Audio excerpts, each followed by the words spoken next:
Chapter 14 Thinking Like an Attorney. I called my friend John in Waynesboro. He was a retired judge, and I'd met him while he had been a customer of mine at Stone Soup Bookstore. Destiny, you want to be really careful here. Careful how? Tell me, I want your advice, I said. Well, it is important what you choose to do now because everything forms a precedent. Okay, what does that mean? I asked. Precedence is when you create a habit of behavior. So, for example, if you're dropping Bjorn off with Timian every weekend, Timian could argue in court that he was used to seeing Bjorn every weekend, and the judge will think, why change it if that's what you've already been doing? Oh, I see. Well, I'd been allowing Bjorn to spend time with Tin Man because I assumed it would be important to prove to the judge that I was willing to co parent with the other parent. That is true, but you and I both know Tin Man has been neglectful not only in the marriage but as a father. It'll be hard to prove he's neglectful if you continue taking Bjorn to him every weekend. The judge will think that you trust Tin Man to take care of him overnight. Oh, okay. So I need to stop doing that.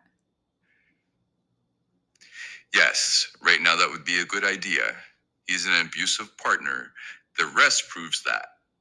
And you need to prove that you're Bjorn's main provider. So write down everything and explain how much you do and how little Timian has done.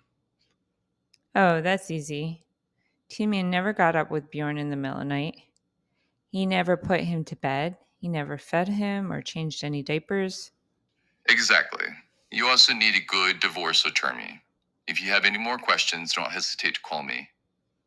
Thanks, John. I really appreciate it. I'll be in touch, I said. Bye. Good luck. Bye. One of my old friends from high school, Robin, reached out to me.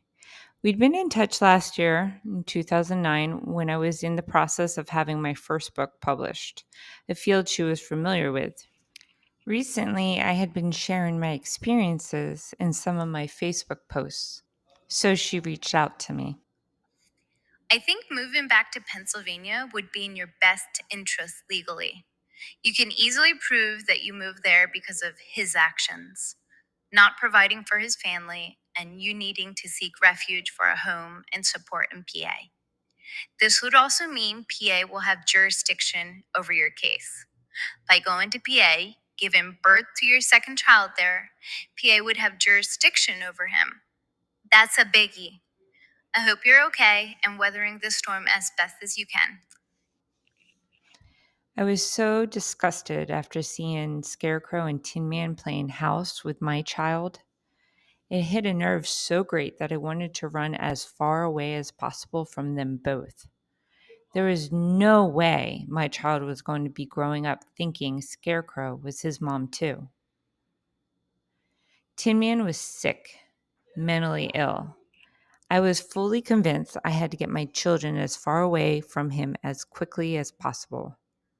I couldn't help but wonder that if I did choose to move back to Pennsylvania, what a blessing it would be to be 5 hours away from him.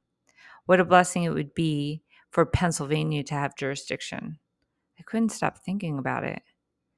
This was such a difficult decision to make. I was finally feeling like myself despite having a broken heart, but I knew with time I would heal. I'd manifested everything we needed here: a wonderful, affordable apartment, WIC and Medicaid. I had local friends. Did I really want to give it all up? Absolutely not. Here is where I wanted to be. However, I wasn't strong financially, and Tin Man was my greatest threat. He was also attending law school right here at the University of Richmond. So then the most obvious question was proposed: how can I be in the strongest position legally? I sighed. It was such a difficult decision to make. It was an awful predicament to be in, especially with the clock ticking. Every day, I was one day closer to giving birth to Thaddeus, and if I was going to uproot us again, it needed to be sooner rather than later. I knew I couldn't leave until after court on March 10th. I had barely thought about court or what was needed or expected for the hearing. I assumed, as well as my court appointed attorney did, that the case would be thrown out. I wanted badly to stay put. I'd tried moving back to PA in January and was met with a lot of resistance. I was better with having my birth family supporting me from afar. However, I knew little to nothing about the legal system. I believed that as the boy's mother, that I would be protected, but there was no guarantee. Yes, Tin Man was neglectful. Yes, he committed adultery. Yes, he is emotionally abusive. But could I prove it? Would the judge even believe me? The thought of sharing my children with another woman sickened me. I couldn't do it. It was a breaking point for me. I was determined to keep my kids safe, and that included keeping them away from her and their sick father. And in order to do that, I had to be the strongest I could be legally. So, with a resigned sense of purpose, I called my parents and made plans to return to Pennsylvania. From the book, The Wisdom of a Broken Heart. A dark night of the soul is not the universe's attempt to rob you of happiness or beat you into submission. On the contrary, it offers an opportunity for liberation from inauthenticity. If you acknowledge the dark night and open to it, it will teach you extraordinary lessons about who you are and what your life is about. What those lessons are, I cannot tell you because they will be unique to you, completely personal. All I can say is that the moment you do open yourself to a dark night, tremendous inner wisdom will come to your aid in the guise of sudden insights and auspicious coincidences. I knew in returning to Pennsylvania that that would be my dark night of the soul. I would completely miss my little apartment and the peace I found within it. I would miss living right next to Lori and her family. I would miss my friends Nargis, Beth, and Rudy. It had become difficult going to Nargis's house, though, and seeing the little red car in the driveway of my former residence. I was also not truly excited about moving back to PA. I craved peace, and I did not necessarily get peace with interacting with my family. It was the smart choice legally, and I felt flight energy of wanting to get as far away from Tin Man as possible. After what happened in January, I was weary of my family's support, but nevertheless, because of being pregnant and having a little one, I was dependent on their support. It took the arrest for my parents to understand my relationship with my mother was the most complicated. Not surprising, it had never been the same since high school. She never did approve of Tin Man, and I liked that. Why would I risk marrying someone she liked after what happened my senior year? On Wednesday, March 10th, court proved to be a nothing burger. Tin Man didn't even show up, so the prosecutor dropped the charges.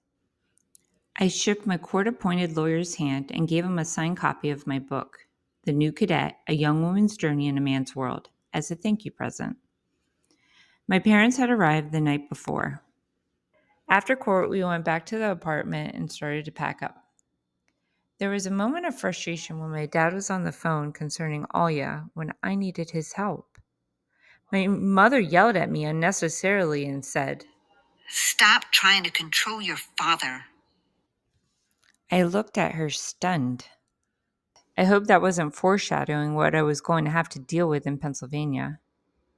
My parents were always spinning, spinning, and spinning, meaning they were constantly busy with stress, and it was hard to just have a conversation with them, ever.